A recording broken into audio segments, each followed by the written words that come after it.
आज असं आहे की लोकनेते दिवा पाटील यांचा स्मृती दिन आहे. या स्मृती दिनाने पूर्वीच नाव जाहीर व्हावं असं आमची एक इच्छा होती.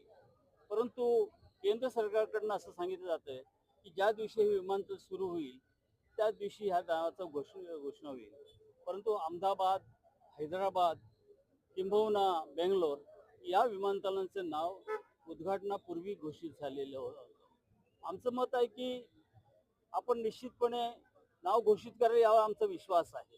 का राज्याच्या मुख्यमंत्र्यांनी माननीय माजी केंद्रीय मंत्री कपिल पाटील साहेब, विद्यमान मंत्री गणेशजी नाईक साहेब, माजी मंत्री जगन्नाथजी पाटील साहेब, माजी खासदार रामशेठ ठाकूर साहेब, श्री डॉक्टर संजीव नाईक साहेब यांच्या समक्ष शब्द दिलेला आहे आणि ही भारतीय जनता पक्षाची स्ट्रॉंग पिलर आहेत.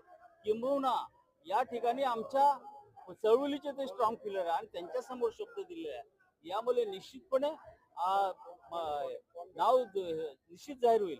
पण निश्चित जाहीर होण्यापूर्वी आमची मागणी आहे की राज्याच्या मुख्यमंत्री पुढाकार घ्यावा आणि लवकरच लवकर नाव घोषित कसं व्हावं अशी मागणी केलेली आहे. त्यांनी सांगितलं मुख्यमंत्री महोदयांनी की मी तातडीने त्याकडे लक्ष देतो आणि माननीय पंतप्रधानांची भेट घेऊन हा कार्यक्रमाचं निश्चित करतोय. आता आम्ही आशावाद आहोत की आमचं नाव घोषित होईल एवढं आम्हाला निश्चित वाटतं.